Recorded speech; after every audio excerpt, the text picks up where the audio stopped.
Okay, we've got a quick one today. No one knows the day or the hour. It's going to be a quick study in the Gospel of Matthew, a very popular verse that people use to talk about a future coming of Christ and our future. So take a look at the text and examine it. But of that day and hour, no one knows, not even the angels of heaven, but my Father only. Watch therefore, for you do not know what hour your Lord is coming. But know this, that if the master of the house had known what hour the thief would come, he would have watched and not allowed his house to be broken into. Therefore, you also be ready, for the Son of Man is coming at an hour you do not expect. Okay, before we go on in this study, just a note here, as usual, the study is presented from the preterist perspective, meaning that we believe that Jesus Christ came in 70 AD. And the purpose of the study, I hope that in humility we can just clarify some statements that Jesus made regarding the timing of his coming, and also to prove that Jesus had placed constraints on the timing of his coming. In other words, these passages we're looking at here doesn't necessarily mean he's talking about thousands of years in the future. And the method we're going to use in this study, we're just going to examine previous statements that Jesus had made in the Gospel of Matthew regarding his coming. So for today, it's just there's a Gospel of Matthew, a couple of quick passages. Now here, these are the constraints that he had placed on his coming prior to making the statement that no one knew the day or the hour. This is Matthew 10:23. When they persecute you in this city, flee to another. For assuredly, I say to you, you will not have gone through the cities of Israel before the Son of Man comes. That is clearly a constraint. His coming would happen soon. Again, he's talking to his disciples. So now we have Matthew 16. For the Son of Man will come in the glory of his Father with his angels, and then he will reward each according to his works.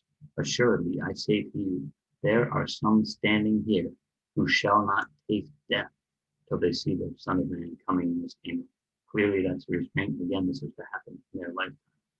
And finally, we have, assuredly, I say to you, this generation will by no means pass away till all these things take place. Again, that's confirming the constraint he put on his coming. So Jesus made it clear that his coming would occur during the lifetime of his disciples. These passages also make it clear that the constraints were placed on the unknown timing of his coming. So you've got the unknown, but it's within a constraint, within a certain deadline.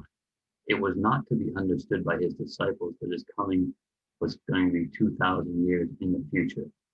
So, there's plenty of analogies people can make to this. I'll just throw one out there. Let's say the oil change light goes on in the car. I know that within the next few weeks, I need to get an oil change. Now, if you were to ask me today, when are you going to get that oil change? Well, I don't know the day or the hour. I haven't made the appointment yet. And just like Jesus coming, there was an appointment that was going to take place in their lifetime, but the Father had not confirmed it to him exactly when he was going to come. So if that analogy works, you can probably come up with a better one. Now, just consider here, if we feel led by the Spirit, we should in humility correct those who mistakenly use Matthew 24:36 to say that Jesus' coming is a future event for us. His coming was a future event for the disciples. It's not a future event for those who are alive today. He came in 70 AD. I think that's something we should rejoice in. I mean, he fulfilled his word. I'm happy for the first century church. They saw it. And who was more than deserving to see his coming and to be a part of it than those who were there, the disciples, everyone who gave us the Bible, that are persecuted, gone through much more trouble and tribulation than most of us will ever go through. And again, it's kind of an emotional thing too. When I first became a preterist, I didn't want to believe he couldn't come again. But also when you think about it, my salvation is not based on any event in his second coming. It was his coming, his death, burial, resurrection, paying the price for my sins.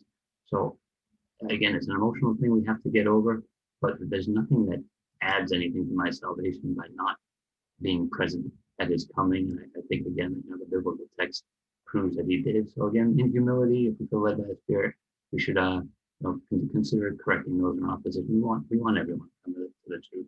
So I hope that video was a blessing, and have a blessed day. See you.